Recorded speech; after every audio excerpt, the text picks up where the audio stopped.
are in the process technology segment of the Spinco booth, and here we have the crystalline system. So what is the speciality of crystalline system, and why is crystallization needed for the pharmaceutical development, drug development? Yes. So for pharmaceutical industry, when we talk about the APIs, active pharmaceutical ingredients, so the study of the dissolution study is very important for its bioavailability and its stability studies. So crystalline is the one which provides the platform to get the data for the PAT, like image data at 2.5 milliliter scale. So nobody is in the market which can provide you that data here with the so crystalline does the thing. So the applications like when you talk about the pharmaceutical API crystallization is also very huge field. So this provides you the data for the solubility, metastable zone width, polymorph screening, co-crystallization, phase diagram, and also the formulation development. So this techno-based crystallization, they have innovative solutions, and these are milliliter scale platform for the crystallization process development. Yeah. So if you're going to explain this to a pharmaceutical student, yes, why is the solubility and like the morphology very important when we are talking about crystallization? Yes. So when we talk about the solubility, when you are in research stage, it's very important when you go before going for the scale up. What is the temperature, what is the concentration that is required to heat and the cool to get the data. So this solubility is very important to get all of this data for the scale up study. Scale up, yeah. Yeah. So this is very important when we are looking at scaling up the processes. So we have to get all of these data at the development stage. Exactly. So that when you go to the manufacturing stage, you will not have a lot of you'll have a lot of parameters that you have under control. Yes. Yes. Yeah? So crystallization, all these techno-based crystallization systems at milliliter scale that provides the platform when you are at discovery stage or the research stage, and to get a lot of data out of that. When you go for the scale up, you will go with confidently, so that you don't go wrong at the scale and with the batch failures. So you don't waste time when you go for scale up. Yes. Like you have all of the parameters that you can control. Study all the parameters that you can control, so that when you scale up, you'll have a very seamless and efficient scale up for the manufacturing processes. Yes. What is the difference between the crystalline and the crystal 16? Yes, so crystal 16 is the one which is for the screening. So it has 16 reactors at 1 milliliter scale, where you can do the screening studies for the solubility, polymorph screening, and also co-crystal screening with the patented transmissivity technology for the turbidity measurement. But crystalline is the more advanced with the additional PAT tools. It has 8 reactors, 5 milliliter scale with the different agitators to study the mixing dynamics, as well as it has the PAT tools. So each reactor contains the camera in the housing, and also customers can integrate the Raman, which is very unique technique to identify the different polymorphs. So yeah, this is the difference between the crystal 16 and crystalline. And also crystalline also has artificial intelligence inbuilt in that, right? Yes. So the software with the crystalline is equipped with artificial intelligence, which is in a trending area in the software development now. So this comes with the AI. So it has the library. So when customers are working, it has inbuilt library, where the morphology, different morphology like needles, plates, and also the rods, agglomerates, it automatically identifies. It has the inbuilt library, and when the customers are doing. So the next software update will come, where the customers will have the privilege to record their own morphology. Apart from this. Apart from the library, they can also add to and in future, if they found a similar morphology, so they can easily track down. So they can note down in their own library. Exactly. They can make their own library. So that's the advantage having the AI feature. That is amazing. Yeah. So we just now move into the PTI. Can you just tell us more about this PTI inspection system? Yeah, thank you. So the PTI is from USA based company. They have the micro leak tester specialty since 40 years in the industry. This is non-destructive, non-invasive leak testing machines from PTI series 455. So the sensitivity goes up to 2 micron. That is the best part, which no one can use in the market as per the microbial ingress test. So this is the most sensitive inspection system in the industry today. Yes, right. So this is the statistical analysis, and coming with the 21 CFR based compliance software. Along with we have different change part. So this is the main leak tester along with the vacuum pump, and the change part comes as a for the vial, PFS, cartridges, and different formats. Okay. So all the packaging format we can cover with the same machine. So why is this leak detection very important for pharmaceutical So production? the high cost product like oncology and the high potent product, when we manufacture it in the sterile manufacturing plant, and when the packaging is the most aseptic area, Exactly. if the packaging is not good, the product value is completely zero. And sometimes we see the fact as well, the product recall comes from the industry because of the packaging is not good. Not good, okay. And the leaking also from the packaging. Okay. So before the product sent to the market, like US market or European market, we have to do the CCID test. Okay. That is packaging integrity test. And for that we require the PTI leak testing machine. Okay. Yeah. So this is very, very important when it comes to oncology, where Right. all of the oncological drugs are very, very expensive. And when we are exporting it to the US, they have a lot of stringent guidelines. Yes. So this inspection is very important to make sure that your drug is safe and Right. your drug has a lot of the efficacy that it was intended to have. Exactly. Yeah. Right. Thank you. For of course patient safety. Yeah.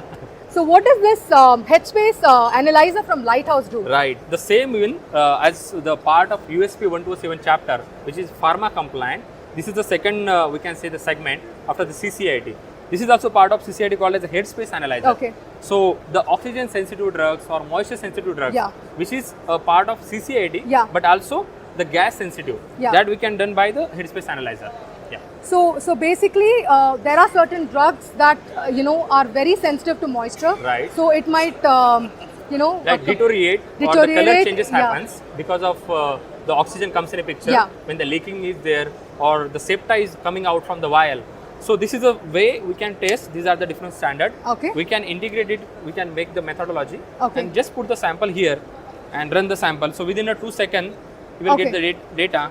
Like I am just putting the value and measure it.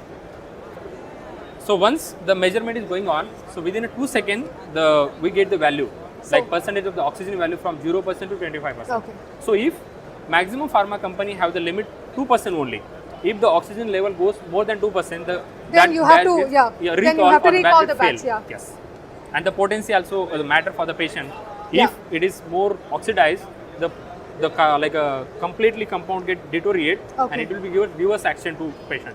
So when it comes to the Lighthouse headspace analyzer, you can use it for the development as well as the scale up, Yes, right? So yes. like they also have a production equipment Right. where they can do hundreds of vials at the Yes. same time. Yes. So this is FMS, means frequency modulated benchtop instrument for the R&D and product development purpose. But we can use the same instrument on IPQC in packaging section, in filling line for the product finalization. But as you rightly mentioned, we do have the automated line that is called Lighthouse Pulsar machine. Okay. And that is 100% check. Okay, Even 100% check. 100% check. Even the batch size from 100K to 10,000K as well. That entire vial check we can done by the Pulsar machine. machine. Yeah, and the vial format from 2R to 100 ml as well. Yeah. So like what is the next solution that we're going to be talking about? Yeah, the next solution is SOPAT. Yeah. Basically, we have the inline particle probe. This is a German principle, basically a name called as Smart Online Particle Analysis Technology. So this is the basic principle for basically the PAT tool, but gives particle size, shape, Yeah. morphology, everything get from the single probe. Okay. So as you see, this is a main probe attached with the optical fiber and through the powerhouse, and always connected to the 21 CFR based software. Okay. So what you will get from here, most of the industry is working on the MAL1 as a QC based approach. Okay. But when they are running high cost batches like oncology product or hormonal product, or even such kind of high viscous product, Okay. where the PSD is a major factor Okay. in their inline analysis, where we are given the best solution for this. So when it comes to a pharma students will be watching, why is this particle measurement important when you are looking at like drug development and production? Right. So most of the time, the NDDS, the new drug development systems, commonly called as like basically emulsion suspension already there. Okay. But microsphere is a new kind of invention where double emulsification will be happen. Okay. So in that What case, is this double emulsification? Yeah, double emulsification means emulsion is oil and water system. Okay. But in microsphere we can do oil, water and oil, or Okay. else reverse water, oil in water. Okay. So in that section, the particle droplet size is very important. If the droplet size is increased or out of the limit, the phase separation happens, Okay. and it directly affect on the potency. Okay. The dissolution profile, or the one when you give the injection to the patient, it will not interrupt. Means it will not go in muscle, Okay. not gives the effect. Okay. So for that, we have to make the particle size very precisely. Okay. Because the process time is very minimum, like 8 minutes to 10 minutes. Okay. And within that minute, we have to control the PSD, and where the soap pad will be more important, Okay. which gives more satisfied data to the customer to control Okay. the PSD. Okay. Yeah. Can you also tell us about the Kinematica homogenizer? Yeah, this is a Kinematica homogenizer, which is a polytron series, Okay. where we can use in R&D scale or in like small R&D like laboratory as well, where we can disperse the particles. Basically, size It- reduction application Okay. based on the high shear application. Okay. So this is high shear, where we have the shaft. This Okay. is main system. We have the shaft, and here we can see there are teeth. Like the teeth means there is inside there is a shaft, and Okay. inner one more is teeth. So Okay. based on the teeth size, we can make the particle size as well. So why is homogenization important? Yeah, homogenization is a basic concept for a mixing. Okay. Any drug or any, even in kitchen, when we are doing any kind of recipe, Yeah. we have to mix it properly. Mix it properly. The same recipe we are applying in the pharma industry, when we have to apply it, we have to mix it properly. Exactly. So the same application done in the pharma, whatever the API, excipient, whatever we have to mix Including it. food and cosmetics as well, Exactly, right? including food and Because, cosmetic as yeah, well. because when it comes to food, if I have to give a very simple example that actually everybody understands. Yeah. So everybody likes chocolates. Right. So everybody likes Nutella. Yeah. So the thing is, sometimes when you see a chocolate, you see the oil separating, and then there's a chocolate. Yes. So that means that that particular chocolate is not homogenized well. And when you're looking at cosmetics, right? So we are talking about certain creams that are so nice when you apply it on your skin, it instantly absorbs, which means that the particle size of that particular cream and the active ingredient is so small that your skin pores are able to absorb that. Right. So that is why it's very important that we have a very good homogenizer Exactly, with us. right. And this is also very important when it comes to drugs. So we are talking about food, we are talking about cosmetics, but the most important application for a good homogenizer would be for the Pharma. drug development, because we want it to be as homogenized as possible, uniform particle size. Right. So the entire solutions that we have spoken about, it all talks about how we can optimize the process, get as much data as possible, and how that is going to make our drug manufacturing efficient, seamless, and also time Consuming. not time consuming. Means less time required. Yeah. Less time is required. Time saving. Time saving. Yes. Basically.